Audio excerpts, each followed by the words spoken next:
안녕하세요. 백두산 금융연구소의 백두산입니다. 12월 1일 수요일 저녁 9시 11분입니다. 미국 급락에도 불구하고 유럽과 아시아는 보시다시피 아무런 반응도 안 해줬습니다. 오히려 올랐죠. 정말 소문난 잔치에 먹을 게 없다라는 표현이 잘 어울리는 것 같아요. 이게 어젯밤에 그리고 파월 의장이 나 비둘기파야 라고 본격적으로 선언한 첫날이라고 저는 생각을 하는데요. 거기에도 아무런 영향을 받지 않았다는 게 정말 신기하다라는 생각입니다.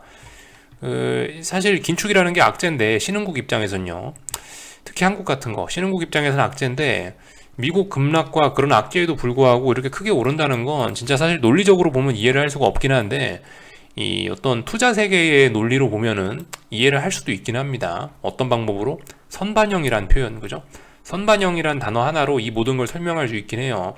결국 주식이라는 게 겉으로는 안 그럴 수 있지만 사실 속으로 따지고 보면은 돈 벌자고 하는 거잖아요. 그러니까 주식이 비싸면 어떤 핑계를 대서 돈 팔아먹으려고 그러고, 주식이 싸면 어떤 핑계를 대서라도 살려고 그런단 말입니다. 그런 게 있어요.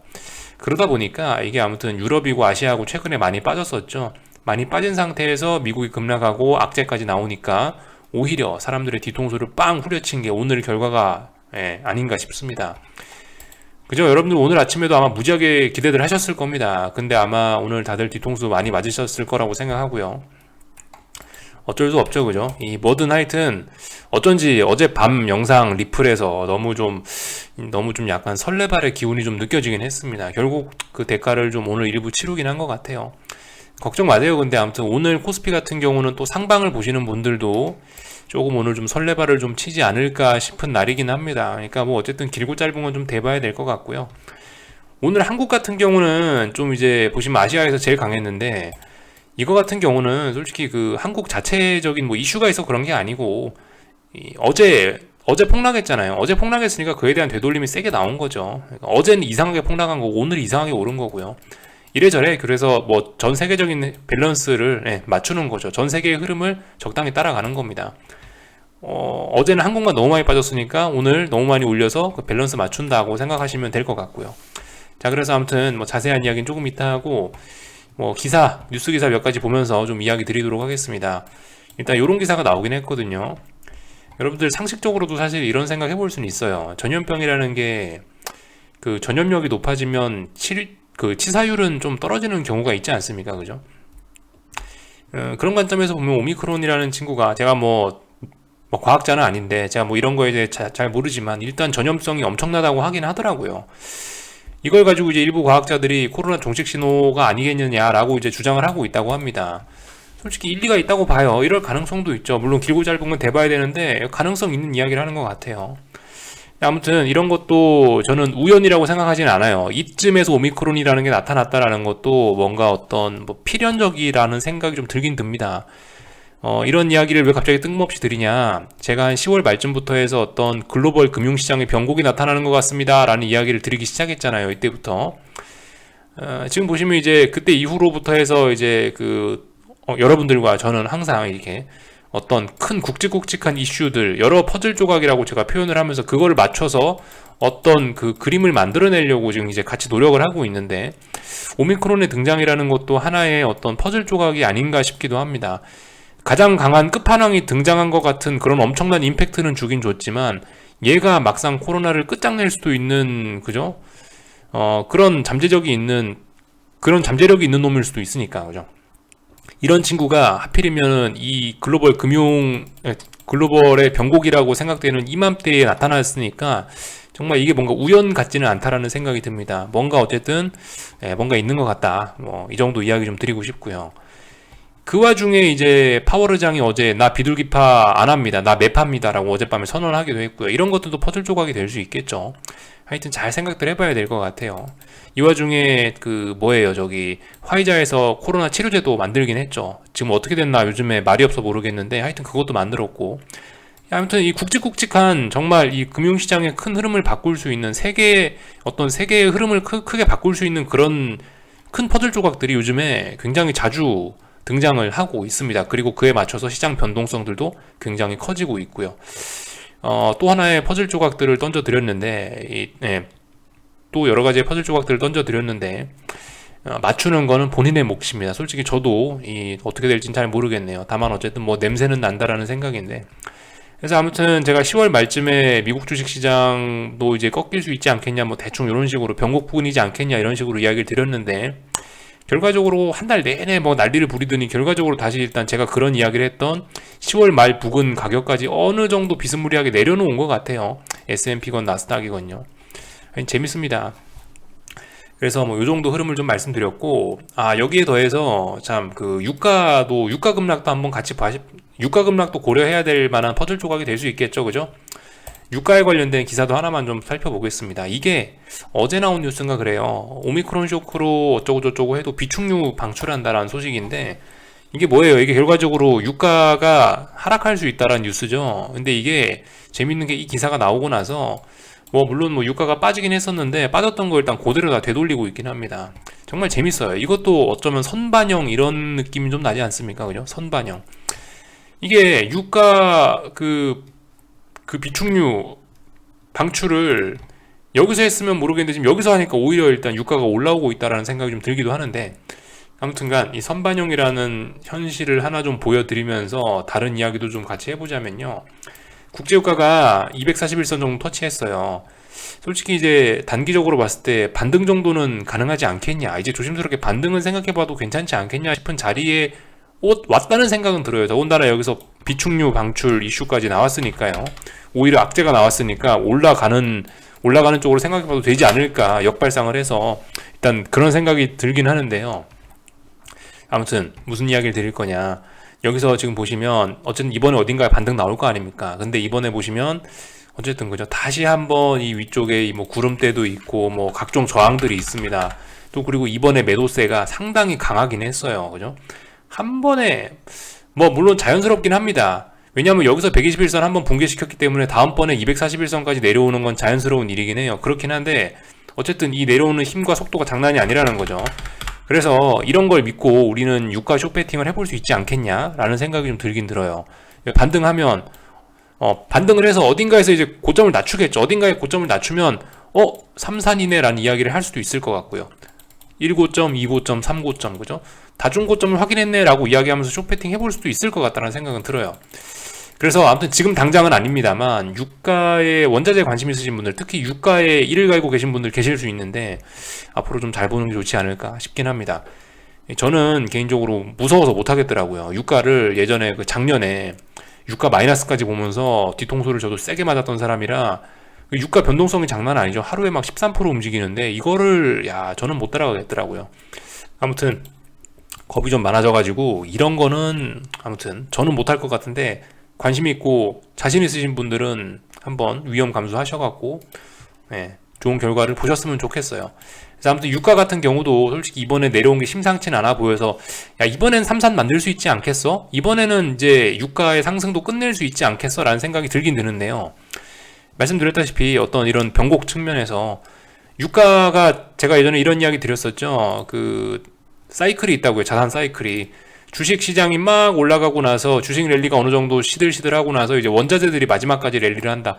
원자재가 랠리를 하는데 원자재 랠리가 꺾이면은 그 다음에 이제 금융위기가 오면서 이 채권의 시대가 온다라고 이야기를 드렸죠. 채권의 시대가 오면 그 다음에 이제 부동산의 시대가 오고, 부동산의 시대가 오면 그 다음에 주식의 시대가 오고, 이런 식으로 자산들은 사이클을 돌면서 중간중간에 위기도 터지는데, 이번에 만약에 이제 국제유가가, 원자재의 대표인 국제유가가 3산을 딱 만들면서 꺾인다면 이게 어떤 다음번에 채권으로 이제 신호가 넘어가는, 채권으로 주도권이 넘어가는 어떤 신호가 되지 않겠냐. 그래서 이런 부분 잘 보자라는 거죠. 그래서 유가가 좀 저랬다라는 거 한번 봤습니다. 이런 이야기를 드렸고요.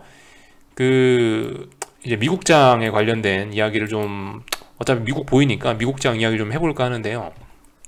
아침에 나스닥이 어제 상승할 자리에서 상승 못하고 하락했다 라는 이야기를 드리지 않았습니까?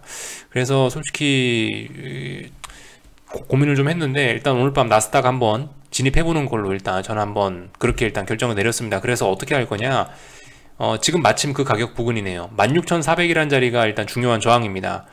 근데 마침 16,400 부근에서 출발을 하려고 하네요. 마침 공교롭게도 16,400이 중요한 저항인데 16,400 줄 한번 그어볼게요. 대충 여기죠. 줄이 잘 여기입니다. 여기가 16,400이에요.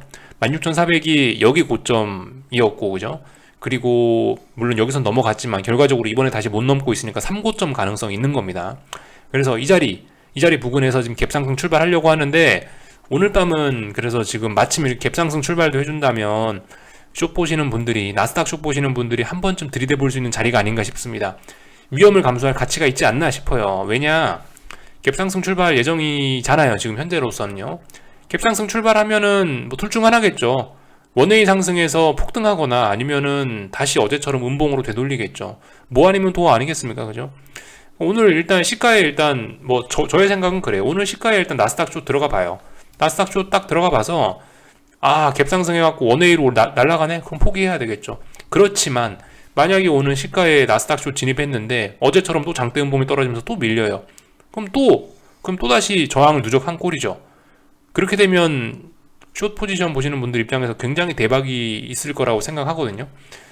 오늘 밤에 어쨌든 좀 중요한 그런 기회가 오지 않을까 싶습니다. 길고 짧은 건 대봐야 되는데요. 그래서 오늘 시가 정도에 일단 한번 들이대 보고 한 30분, 1시간 정도 지켜볼 생각이 있습니다. 일단 제 생각을 말씀드렸고요. 어쨌든 저는 이제 나스닥에 집착하는 사람이에요. 왜냐면 이거는 이제 그냥 개인적인 취향으로 나스닥 숏을 하고 싶기도 하고요. 또 그리고 이것도 있습니다. 이게 어쨌든 지금 주식시장, 지금 나스닥이 이게 그냥 일반적인 상승이 아니고 어쨌든 전 버블이라고 보고 있는데요. 버블이라면은 죽을 때 버블 대장이 버블 대장이 가장 처참하게 죽습니다. 그래서 저는 사실 버블 대장이 나스닥이라는 생각을 갖고 가장 처참하게 죽는 꼴을 보려고 그래서 나스닥 숏을 해보겠다라고 계속 이야기를 드리고 있는 거예요. 아무튼 이건 저의 생각일 뿐이고요. 이제 일반적인 롱숏 투자 전략 그런 관점에서는 여러분들 숏을 접근하려면 S&P를 접근하는 게 논리적으로는 더 타당하긴 할 거예요. 왜냐, 원래 주식 강한 놈은 매수하고 약한 놈은 매도 까는 게 롱숏의 기본적인 원리잖아요. S&P가 누가 봐도 훨씬 약하잖아요. 차트가 벌써 이 매가리가 없잖아요. 나스닥에 비해서요. 그러니까 사실 안전빵을 하자면 이제 S&P를 숏을 치는 게 맞긴 맞을 거예요. 근데 아무튼 저는 좀 위험을 좀 감수해 보겠다. 참 웃기죠. 그러니까 어쨌든 결국 제 하고 싶은 대로 하는 거예요. 그죠? 어떤 분들이 보면 차라리 국제유가 숏 잡는 게 더 안전하지 않겠냐 싶으신 분들도 아마 계실 거예요. 아무튼 근데 저는 나스닥 숏이 더 좋아서 나스닥 숏 해보겠다라는 이야기를 드려봤습니다. 아무튼 잘들 생각해 보세요. 사실 근데 만약에 이제 제 생각대로 간다면 S&P 숏을 사나 나스닥 숏을 사나 솔직히 그렇게 수익률에 막 엄청난 차이가 날 것 같지는 않아요. 솔직히 어쨌든 방향성 자체가 중요하지 다우 숏이 좋냐 S&P 숏이 좋냐 러셀 지수 숏이 좋냐 그런 건 솔직히 제 생각엔 큰 의미는 없다라고 생각합니다. 다만 근데 어쨌든 롱숏 투자 전략 그런 관점에서 말씀드리자면 S&P 숏이 더 안전하긴 하겠죠. 이 친구가 더 약하니까요. 약한 놈을 후려 까야 됩니다. 원래는요. 근데 전 나스닥을 들이대보고 싶다 이런 이야기를 드리고 있습니다. 아무튼 그래요. 어젯밤에 분명히 파월의장이 긴축한다 그랬는데도 불구하고 그러면 이제 금리 올라가고 그러면 나스닥이 전 좋진 않을 거라 생각하거든요. 그러니까 파월의장이 그런 얘기 했는데도 불구하고 감히 네가 1.5%를 올라라는 게 일단 저의 생각이긴 해요. 이제 생각이 맞나 틀리나는 이제 조금 있다가 뭔가 판결이 나지 않겠습니까? 일단 요 정도 이야기를 드렸고요. 결과적으로 어젯밤에 올라야 될 자리에서 못 올랐다는 걸 믿고 한번 들이대 보겠다는 겁니다. 저는요. 여러분들은 알아서 판단해 보시고요. 저는 할 거다라는 거 이야기를 좀 드렸습니다. 미국 시장 이야기는 여기 정도까지 할게요.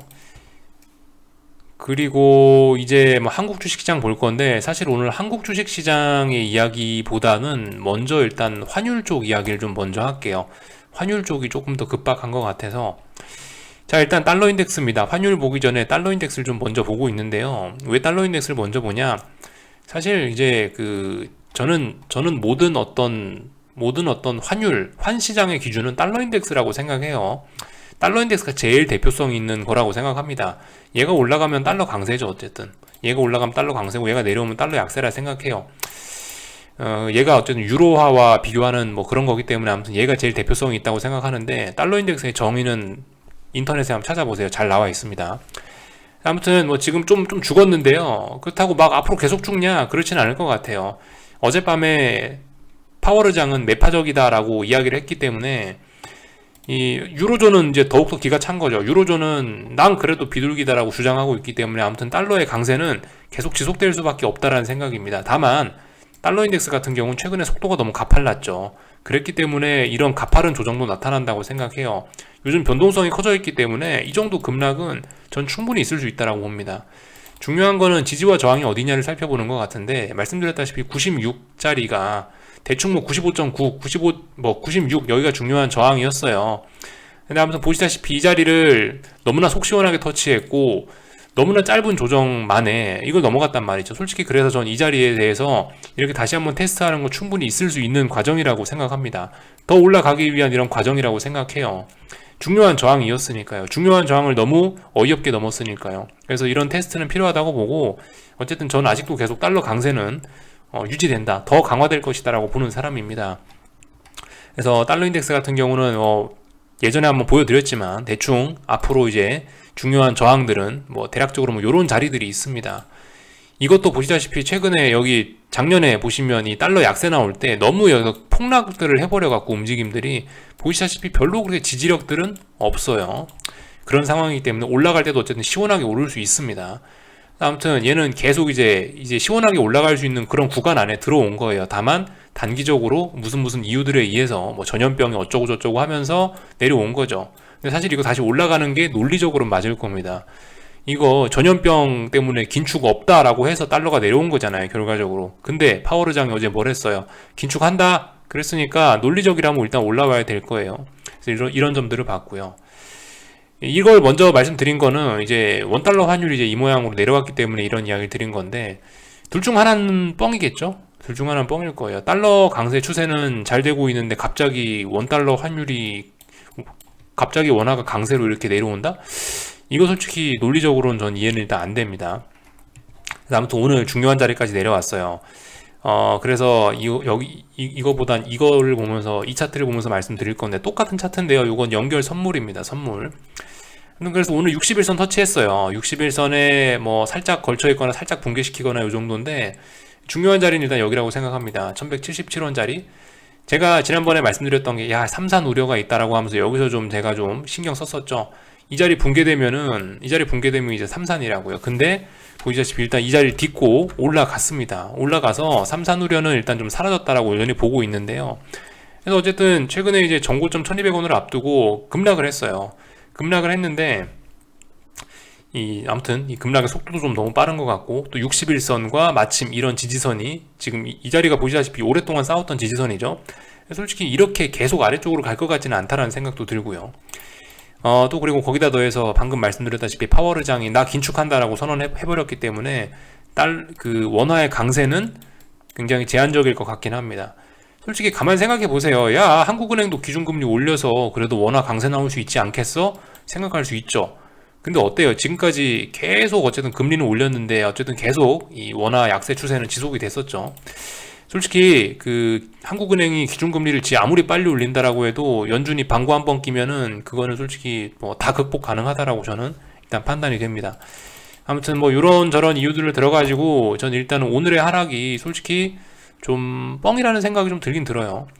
오늘 원달러 환율이 내려온 거는 솔직히 주식시장 때문인 것 같아요. 저는 일단 그렇게 생각해요. 주식시장이 2.5% 올랐으니까 코스피 선물이 2.5%가 올랐으니까 이 정도 움직임이 자연스럽다고 생각해요. 이슈적이라면 어제 파월의장이 이야기했던 내용대로라면은 얘가 오히려 올랐어야 맞지만, 근데 보시다시피 뭐 일단 떨어졌다는 건데, 이게 이제 결국 주식시장 때문에 이렇게 된 게 아니냐라는 생각이 듭니다. 주식시장이 오늘 많이 올랐기 때문에, 주식시장과 원래 환율은 반대로 움직이잖아요. 그 영향을 강하게 받은 것 같다는 이야기.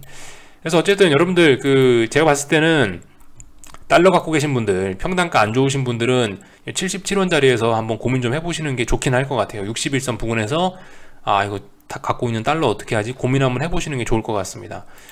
뭐 평단가 좋으신 분들은, 저 같은 경우는 1110원인데 1110원 뭐 이런 자리에서 잡았으면 전 솔직히 그냥 한번 뻗팅기면서 배짱 한번 튕겨 보려고요. 전 계속 달러 들고 갑니다. 그래서 아무튼 오늘 원달러 환율이 좀 중요한 자리까지 내려오길래 이런 이야기들을 좀 드렸고요. 위안화도 그래요. 위안화도 보시다시피 얘가 또 이제 폭락을 해가지고 그러니까 위안화 초강세가 또 나타난 건데, 가만 보시면요. 그죠? 위안화가 또다시 초강세가 나타난 건데, 솔직히 이제 이렇게 진행되는 그림은 이제 제가 생각하는 어떤 이 다중 바닥형 만들면서 추세 전환되는 그림에선 일단 좀 멀어졌어요. 분명히 멀어지긴 멀어졌습니다. 올라와야 될 때에서 올라오지 못했어요, 지금. 그리고 제 생각에 이렇게 다시 내려오면 안 됐었는데 이렇게까지 내려왔어요. 그래서 일단은 여기서 일단 조금 의문, 이거 내가 좀 잘못 생각하고 있나 의문을 좀 가져보긴 할 건데요. 그렇다고 아직 뭐 완전히 포기하진 않을 겁니다. 아직까지, 그죠? 아직까지 이 자리에 와 있어요. 아직까지 이 자리에 와 있기 때문에, 직전 저점 자리에 와 있기 때문에 뭐 포기 뭐 그런 건 일단 안 해볼 생각이고, 어쨌든 여기에 이제 이 자리가 이제 제일 중요한 지지선이니까 뭐 이까지 일단 내려올 수 있다라고 보긴 보고 있습니다. 솔직히 이까지 안 내려왔으면 좋았을 것 같은데 이까지 일단 내려놓았어요. 그래서 여기서 일단 잘 보긴 봐야 되겠죠. 뭐 지금 이런 게 속임수일 수도 있을 거라는 생각은 어쨌든 충분히 듭니다. 뭐 요즘에 코스피 같은 거 보세요. 뒤통수 얼마나 잘 치는지. 이런 뭐 원달러 저기 위안화 이런 것도 얼마나 중요한 자산인데, 이런 애들이 방향성을 바꾸려면 얼마나 사람들 뒤통수를 많이 때려야 방향을 바꾸지 않을까, 이런 생각도 좀 일단 들긴 하고요. 아무튼 일단 논리적으로 봤을 때는 일단 이렇게 많이 내려오면은 안 좋다라는 생각은 일단 들고 있지만, 중요한 지지선이니까 싸워올 만을 하겠죠. 그래서 일단 구경해보겠다, 이런 이야기를 좀 드렸습니다. 그래서 이런 모습들 살펴봤고요. 오늘 뭐 다 같이 올랐죠. 아시아는요. 뭐 일본도 적당히 오르고, 뭐 중국도 뭐 적당히 오르고요. 중국 본토도 적당히 오르고, 상해도. 그 참 오래간만에 홍콩을 봤는데, 홍콩은 뭐 여전히 하락 추세대로 잘 가고 있더라고요, 여러분들. 그죠? 이런 게 하락 추세의 무서움입니다. 그죠? 이런 게 코스피가 될 수도 있는 거예요. 잘 보셔야 돼요. 네. 하락 추세는 이게 쉽게 극복이 되지가 않습니다. 하락 추세 쉽게 극복이 되지 않고, 언제까지 가냐? 결과적으로 투매가 나올 때까지 갈 겁니다. 뭐 이번에 뭐 여기 있는 이런 추세를 돌파해서 뭐 위쪽으로 갈 수도 있었다 싶지만, 어쨌든 추세를 극복하지 못하고 계속 든든한 바닥 만들었다가도 다 깨버리고 가죠. 아무튼 뭐 이런 모습들입니다. 이거 아마 투매가 나올 때까지 계속 가야겠죠. 그리고 아마 제가 봤을 때 홍콩장 롱을 보시는 분들은 가면 갈수록 더 달라붙을 거예요. 왜냐면 너무나 중요한 지지선들이 아무튼 있기 때문이죠. 그래서 아마 이런 자리가 가면 갈수록 홍콩 개인 투자자들은 더욱더 주식시장에 달라붙으려고 하긴 할 겁니다. 이런 점들 우리한테도 분명히 이야기해주는 교훈이 클 것 같아요, 여러분들. 이거 나중에 이제 아마 제 생각엔 나중에 코스피가 이런 걸 겪지 않을까 싶은데요. 먼 미래에. 근데 이거 홍콩이 이거 굉장히 빨리 겪고 있는 거죠, 코스피보다. 아무튼 이런 자리들, 개인들의 심리 한번 잘 생각해 봐야 될 겁니다. 솔직히 저는 여러분들도 홍콩 증시에 직접 투자하고 계시지는 않죠. 아마 그러면은 좀 더 객관적으로 보일 수 있을지도 모르겠어요. 지금 만약에 내가 홍콩장 투자자라면 어떻게 볼까? 이런 자리 중요한 지지선이니까 당연히 매수 한번 해보지 않을까? 라는 생각할 수 있겠죠. 근데 어쨌든 뭐예요? 하락 추세라는 거. 하락 추세 중에 이런 중요한 지지선이 있다고? 물론 반등은 나올 수 있겠지만, 차라리 여기서 훅 작년 3월처럼 쏟아지는 게 오히려 반등이 나오기 쉽지 않겠냐라는 생각도 좀 들기도 하고요. 근데 반등이 아니고 슬슬 여기서 이런 자리를 깬다라고 한다면 어떻겠습니까? 그죠? 이런 자리에서 개인들이 겁나게 많이 주식을 사줄 것 같은데요. 개인들이 이런 자리에서 많이 사면 어떻게 될까? 한번 생각해 볼 필요는 있을 것 같아요. 그래서 뭐 이런저런 이야기들을 좀 드렸습니다. 코스피 코스닥 이야기하고 간단하게 마칠게요. 솔직히 오늘 여러분들 굉장히 쇼크가 크셨을 텐데, 특히 코스피 보시는 분들이 오늘 선물이 무려 10포인트 가까이 올랐어요. 그러니까 이제 사람들이 오늘 그런 거에, 오늘 10포인트라는 저 숫자에, 오늘 2% 올랐다, 10포인트 올랐다라는 그 숫자에 굉장히 주목할 가능성이 높은데, 여러분들 그런 숫자가 여러분들의 눈을 가리시고 있는 게 아닌지 한번 의심을 좀 해보긴 해야 될 것 같아요. 어제는 고점 대비 15포인트 빠졌어요. 어제도 정신 나간 거였는데 오늘 10포인트 오른 것도 아무튼 정신 나간 거죠. 지금 시장이 이상하니까 이런 15포인트, 10포인트 이런 숫자들이 나올 수 있는 거고, 아무튼 얘기가 샜는데, 궁극적으로 그래서 오늘 10포인트 올랐다라는 게 무슨 의미가 있느냐? 아직까지 뭐 큰 의미는 없어요. 아직까지는.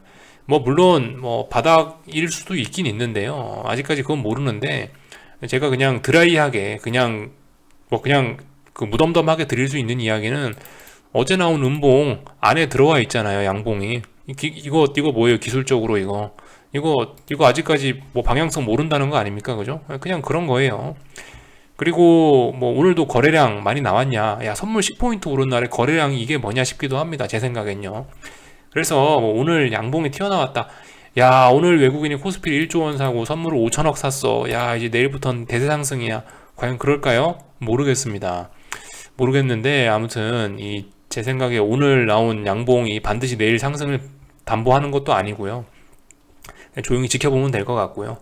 저는 이제 다만 이렇게 생각해요. 여러분들이 어제 너무 좀 기대감이 컸다. 그 기대감에 대한 약간 하늘에서 좀 뭐 벌을 내린 거다라고 생각해요. 저는 그냥 그 정도 생각만 하고 있습니다. 뭐 특별한 의미를 부여하지는 않고요. 미국이 뭐 만약에 많이 올라가면 또 갭상승 출발하겠죠. 근데 또 갭상승 출발하면 또 뭐가 좋겠냐 싶기도 합니다. 아무튼 뭐 저는 한 390 정도를 중요하게 보고 있어요. 말씀드렸다시피 380, 400이 박스권인데 그 중간 자리 390이 좀 의미가 있지 않겠냐, 이런 이야기 정도를 드리고 있고요. 아 그러면 뭐 인버스 반등시 매도하고 싶은데 언제 사야 되냐? 저도 아직 모르겠습니다. 솔직히 그게 제일 어려워요. 저는 차라리 하락의 꼭지점을 잡아봐라, 뭐 저기 상승의 꼭지점을 잡아봐라, 그런 게 나을지도 모르겠어요. 저는 도무지 뭐 상승 중 눌림에서 뭐 매수하고, 뭐 하락 중 반등시 매도하고, 중간에 뭐 이런 거를 잘 못하겠더라고요, 저는. 아무튼 그래서 뭐 제가 딱히 뭐 드릴 이야기는 없습니다. 근데 아무튼 오늘 이렇게 올랐다라고 해도요, 여전히 단기적인 측면에서는 하방을 추격하기는 조금 부담스러운 자리라고 생각은 해요. 그리고 이 어제와 결국 같은 이야기긴 한데요, 아직까지 저는 이 하락 파동의 저점이 좀 덜 나온 것 같다는 생각은 듭니다. 뭔가 좀 찜찜해요. 네. 400부터 해서 370까지 빠졌는데요, 이 하락 파동이 이걸로 끝났다라는 생각이 들지는 않아요, 개인적으로는요. 이 보시면 이 꼭지점들이 이런 결정적인 이런 신호들을 주긴 주거든요. 보조지표상 꼭 줘요. 뭐 꼭 그러라는 법은 없는데 지금까지 이런 걸 깔끔하게 줍니다. 항상 보통 이 정도까지 빠지는데요, 상승이라면 몰라도 하락이라면 이 정도까지 늘 보여주는데, 또 어쨌든 이번엔 보시면 32 찍고 지금 반등해서 43까지 올라갔죠. 솔직히 한번 30을 찍긴 찍을 것 같아요, 저는. 그래서 어쨌든 좀 여러 가지 측면에서 좀 하여튼 수상하긴 합니다. 이대로 반등한다고? 좀 하여튼 의심이 가긴 가요. 결론적으로 모르겠다, 이 얘기입니다. 예. 지금은 뭐 아무튼 딱히 뭐 할 건 없을 것 같고요. 가만히 있어 보겠다, 이런 이야기 드렸고요. 결과적으로 오늘 올랐는데 이제 거의 전 종목 다 오르긴 올랐는데, 사실 오늘 보시면은 선물이 2.5% 오르고 삼성전자가 4.3% 올랐으니까 사실 개별 종목 보시는 분들은 굉장히 재미가 없었을 수도 있습니다. 삼성전자 하나로 돈이 많이 쏠리긴 했거든요. 근데 웃긴 게 삼성전자 하나도 거래량이 좀 시원찮긴 합니다. 예, 그런 점들 좀 참고는 하셨으면 좋겠어요. 이 정도 살펴봤고요. 변동성 지수들도 뭐 이렇게 해서 앞으로 계속 죽을 거냐 모르죠. 아직까지 죽었다라고 할 수 없어요. 변동성 지수들도 이 부근에서 매물 소화하고 여전히 추가로 더 날아갈 수도 있습니다. 방금 제가 미국장 보면서 말씀드렸다시피 꼭 3월달처럼 되지 않을 수도 있다고요. 예, 꼭 3월달처럼 되지 않을 수도 있고, 아무튼 적당히 또 뭐 한 40, 50 올라가다 또 내려오고 그럴 수도 있어요. 아무튼간 꼭 뭐 3월달처럼 된다 이런 생각을 너무 강하게 갖고 계신, 예, 그런 너무 대박 같은 생각은 조금 하여튼 넣어두시는 게 좋을 것 같고요. 좀 드라이하게 보셨으면 좋겠습니다. 아무튼간 오늘 변동성 지수는 이제 풋옵션이 죽으면서 감소하긴 감소했는데요. 사실 오늘 콜도 대박이 난 겁니다, 여러분들.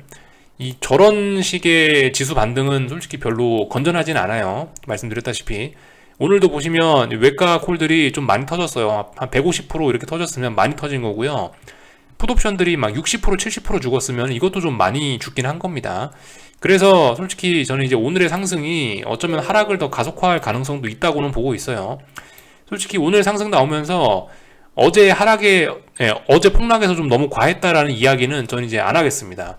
어제 과했던 건 오늘 상승으로 뭐 거의 대부분 커버했다라고 봐도 무방할 것 같아요. 그리고 오늘 다행히 개인들이 풋옵션도 좀 덜 달아붙었고요. 이런 점들도 좀 긍정적으로 보이고요.